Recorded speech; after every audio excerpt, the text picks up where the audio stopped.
Everybody back except Lineker. Oh, terrific header there! Roy Keane. Felt as if it were an honour to be associated with this player. That kind of almost insults me. What am I supposed to do? Turned by Keane, and that's a brilliant goal! Who was the best captain that you had? Roy Keane, without a shadow of a doubt. Without a shadow of a doubt, the most inspirational football player that I ever played with. Onside Roy Keane, and the first goal for Manchester United for Roy Keane.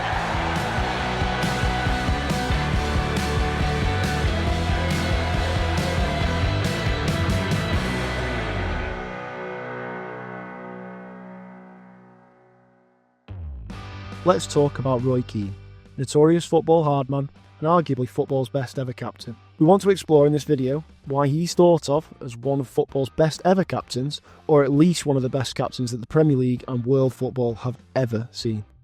Roy Keane in his early days played for Co-Bramblers, an Irish football club. He then in 1990 made the move to Nottingham Forest, which is where Roy Keane would first make his mark.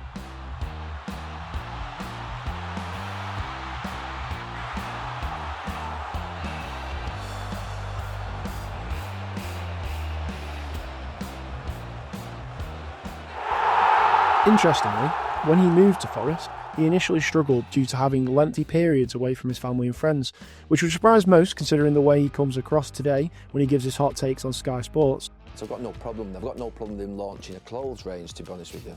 People say you should have other stuff outside of football.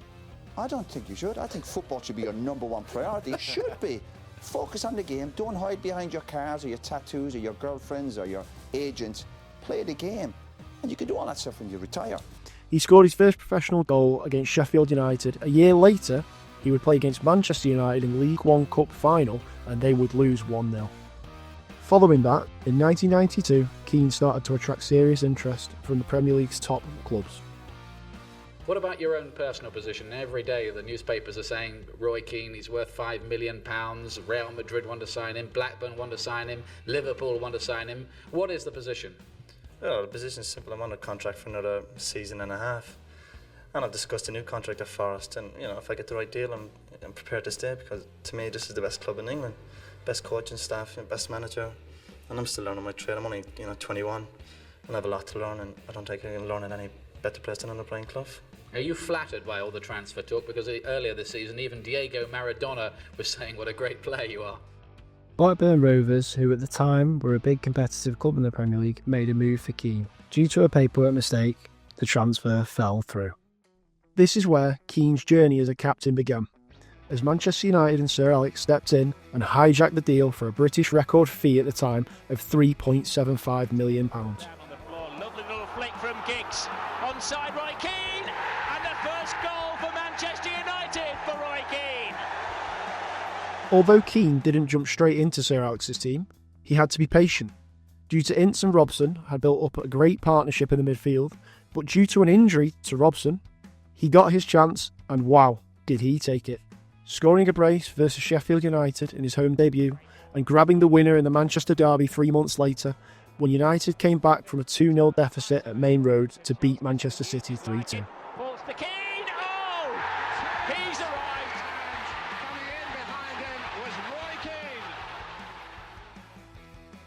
So at this point, you might ask, what does all this have to do with Roy Keane being the greatest captain football has ever seen? Roy Keane in 1997 took the captaincy from the retiring great king Eric Cantona, but this was short-lived as the infamous tackle from Alfie Haaland left Keane sidelined with a cruciate ligament injury. Keane was sidelined for that entire season. United lost the title that season by 11 points to Arsenal. The following season, in 1998, is where Keane's stellar campaign as a captain arrived. That season, Keane captained Manchester United to the infamous treble-winning season. During that season, he was an absolute mentality monster, a true leader on and off the pitch, competitive, aggressive and talented. The semi-final in the Champions League versus Juventus was no different. That night, Keane left the football world in awe of his performance. Keane picked up a yellow card during the game, and he knew from that point he would be suspended if United went through to the final. At this point, Roy Keane produced what is widely regarded as one of the best footballing performances, tackling harder than anyone else, running harder than anyone else, shouting louder than anyone else. I just want to read a quote now from Sir Alex on the Manchester United versus Juventus game. Pounding every blade of grass, competing as if he would rather die of exhaustion than lose. He inspired all around him. I felt it was an honour to be associated with such a player. A huge statement from a huge manager. And this next quote is from Keane in response to Sir Alex, which truly shows the mentality that he had through football. Stuff like that kind of almost insults me. What am I supposed to do? Give up? Not cover every blade of grass? Not do my best for my teammates? Not do my best for my club? To be honest, I actually get offended when people throw quotes like that at me as if I'm supposed to be honoured by it. Keane, with this quote, again was showing why he was an absolute mentality monster. He almost felt obligated to perform in every game, absolutely unmatched in the space of captaincy. Last minute of the game, ball comes over, missed the ball, they scored, we lose 1-0. And I never forget Roy Keane running down the tunnel, just having a go at me. But just the influence that he had in terms of his standards, the fact that he made everybody else feel 10 foot tall, the fact that he demanded from you all the time. Another example of why Keane is the greatest captain to have ever played football. In 2005, the infamous incident between Manchester United and Arsenal, the tunnel at Highbury, Vieira versus Keane, it all boiled over. He showed again why he was Sir Alex's choice. Keane showed examples of how he inspired all around him. He inspired the team to follow him anywhere he went. Famously, in an instant walking out of the tunnel before the referees, with the whole team then following him with no questions asked. So that leaves us with the ending question. Roy Keane, football's best ever captain, mentality monster, true leader? I think so.